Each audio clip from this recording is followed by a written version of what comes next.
Pambansang kamao dinudumog pa rin ng fans kahit nasa bakasyon na sa Italy. Habang nagbabakasyon si Pacman kasama si Madam Jinky, marami pa rin ang nakakilala sa nag-iisang Manny Pacquiao. Iba talaga ang tunay na global superstar mga tol dahil hindi lang pang Pilipinas. Kahit saan magpunta na bansa si Manny Pacquiao, siguradong may fans. Ang kagandahan kay Pacman mga tol, pinagbibigyan niya lahat ng fans kahit nasa bakasyon na. Samantala may isang video si Pacman na sinabi dapat daw pala isang pari ang profesyon niya ngayon. At saka magpari ka. Yan daw ang hiling ng mama niya, maging pare si Manny Pacquiao. Pero paliwanag ni Pacman paano maging pare, wala naman pera at kapos sa pang-araw-araw. Kaya sumali daw si Pacman sa boxing dahil may 100 pesos na premyo.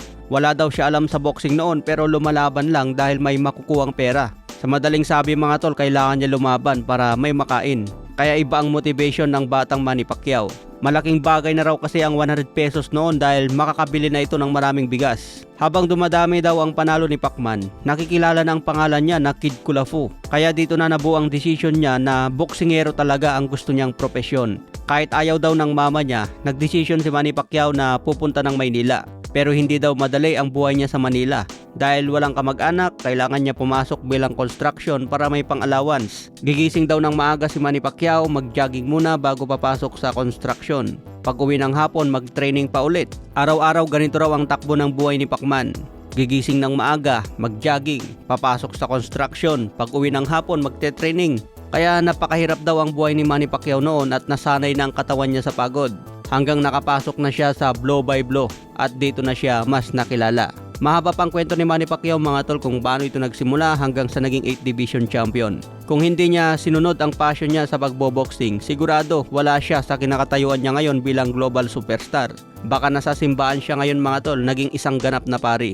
Kaya inspirasyon ng maraming boksingero ang karanasan ng isang pambansang kamao Manny Pacquiao. Sa iba pang balita, Janrel Casimero gawing pataba umano ng mga rising prospects ng Kameda Promotions. Former 3 Division Champion si Casimero kaya may kabigatan ng kanyang resume. Yung salitang pataba medyo nakakainsulto yon sa isang 3 Division Champion, lalo na edad 36 pa lamang si Casimero.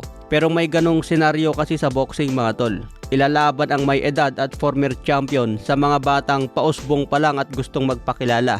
Kaya tinawag nila itong pataba, pampaganda ng kartada kung matalo nila ang isang former champion. Pero maraming senaryo din na nangyayari sa boxing na imbes na angat ang batang prospects, mas lalong babagsak dahil hindi pa kayang tumalo ng isang former champion. Sa kalagayan ni Casimero, mahirap pa ito talunin kung mahina kang prospects dahil may lakas si Casimero at matigas. Isama pa ang mahabang experience. Kaya delikado pa rin ang batang prospects na itapat kay Casimero. Kaya hindi pa rin siya masabing pataba sa ngayon dahil may kamandag pa. Pero tingnan natin ang maging performance ni Casimero sa unang pagbabalik sa ring bago matapos ang taon. Okay mga tol, hanggang sa muling updates.